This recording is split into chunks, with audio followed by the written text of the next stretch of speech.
Speaking of HMS fanboys, I am getting some mentions that, like, I was responsible for Byron losing.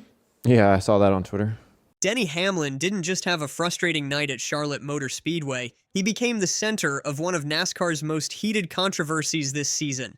As the checkered flag dropped on the 2025 Coca-Cola 600, fans weren't just talking about Ross Chastain's stunning win, they were fuming over what they believed Denny Hamlin did to cost William Byron the race. But according to Hamlin, those accusations are flat-out ridiculous. Let's break down what actually happened and why this moment exploded into a war of words between drivers, fans, and one of the sport's biggest personalities. The Coca-Cola 600 is one of NASCAR's crown jewels. This year, it was shaping up to be a duel between William Byron and Denny Hamlin. Both drivers were fast all night. Byron swept all three stages, and Hamlin was a constant threat up front. But with just over 10 laps to go, everything unraveled. Hamlin was running third on lap 389 when he made a critical pit stop for fuel, forced in by a refueling issue that had plagued his car during an earlier caution on lap 348. It was a brutal blow. That stop dropped him off the lead lap and effectively ended his shot at the win. At that point, his only hope was to fight back into position and pray for a late caution. That's when the drama started. Hamlin re-entered the track just ahead of the leader's Byron, defending desperately against a charging Ross Chastain. With lap traffic already complicating Byron's defense, Hamlin's presence ignited a firestorm online. Some fans claimed he interfered with Byron's line and momentum, effectively handing Chastain the win, but Hamlin was having none of it. The day after the race, on his Actions Detrimental podcast, Hamlin Let Loose. Speaking of HMS fanboys, I am getting some mentions that, like, I was responsible for Byron losing. Yeah, I saw that on Twitter. What the are people watching? I was behind him when he stepped on his.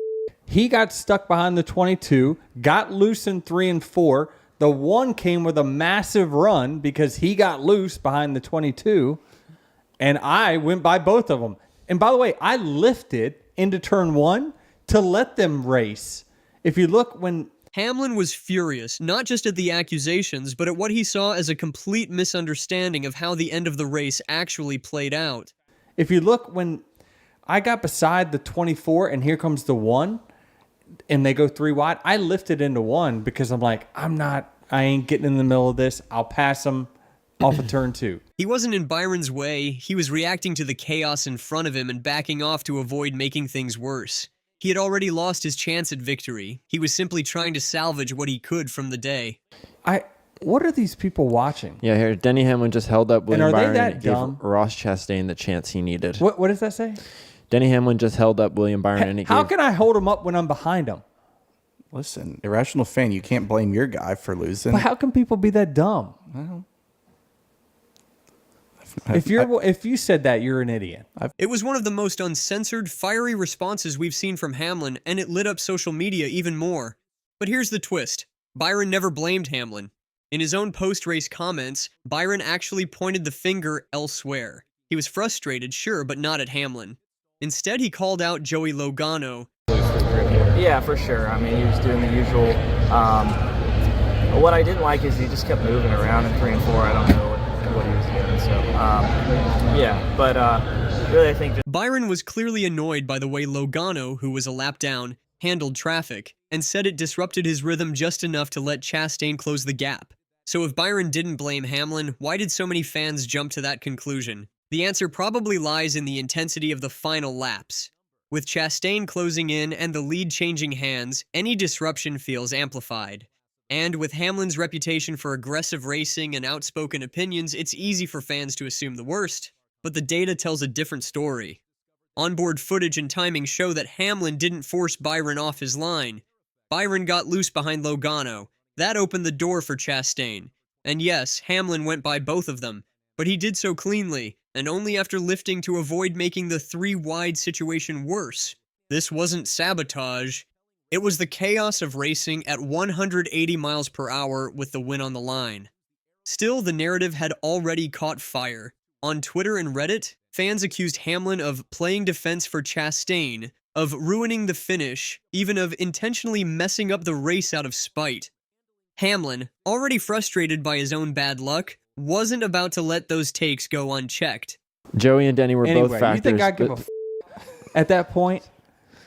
I just pitted with 10 laps to go, trying to get back on the lead lap in case a caution comes. Then maybe I stay out because I got right side tires. And In other words, he was in survival mode, not attack mode. So how did this turn into such a mess? It's the perfect storm of high stakes, big egos, and passionate fan bases.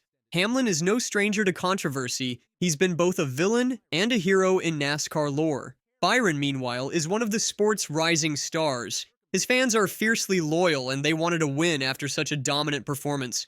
When that didn't happen, they looked for someone to blame. And Hamlin, vocal, visible, and caught in the middle, became an easy target.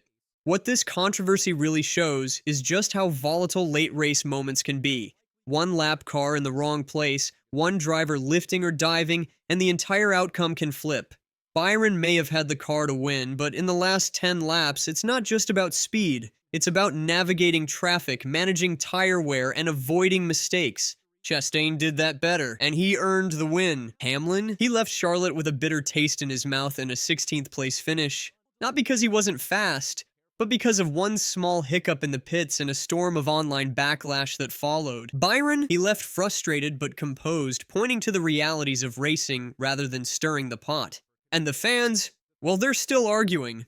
In the end, this wasn't terrible for Denny Hamlin because he made a mistake. It was terrible because it turned into a character assassination over something that wasn't his fault. He didn't cost Byron the race, he didn't block anyone, he didn't interfere, he was caught in the chaos and handled it the best he could. But in NASCAR, facts don't always beat emotion. And perception? That's everything. So if there's one takeaway from all of this, it's this. In the final laps of a race like the Coca-Cola 600, every move matters, and every move is under the microscope.